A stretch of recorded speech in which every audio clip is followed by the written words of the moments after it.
South Africa is a democratic society.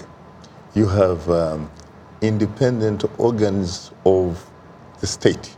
You're talking about a fiercely independent judiciary, a fiercely independent fourth estate, the media, a fiercely, as we saw, obviously, independent legislature. Yes. What can, again, Ramaphosa do to retain the support of Zuma? Does he really have any power, any cards, for example, to cut deals in order to protect Zuma?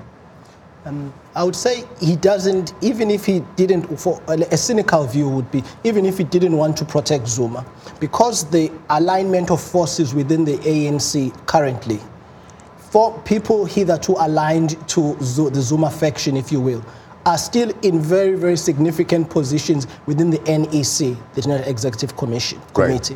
So he doesn't actually, Ramaphosa doesn't need himself to protect Zuma, because Zuma is already well protected within the ANC. That is why I'll make a bold assertion in your program that we won't see Zuma go to jail. You won't see Zuma go to jail? He will not go to jail. Or if he's convicted, at least he can be pardoned, just like Richard Nixon was pardoned. That is correct.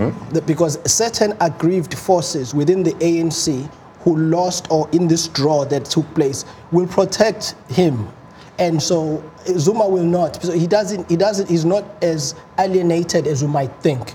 He's alienated, he's no longer president, but he's not alienated in his base. And that will be a topic of intrigue for the next coming year. But why would his base continue supporting him when here is a man who had, it seems he has sort of forgotten them, and now hanging out with the Gupta brothers?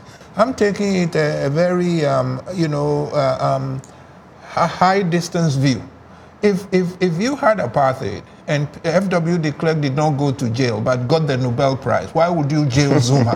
who did more damage to South Africa, Zuma or the apartheid clique? None of them even bothered to come in front of the Truth and Reconciliation Commission. So we will see. I also think you are right about all these independent institutions in South Africa. But it is Mr. Ramaphosa who has to appoint the new prosecutor. And I don't think it's going to be a one-man decision. He may have a lot of influence, but the NEC will have a say.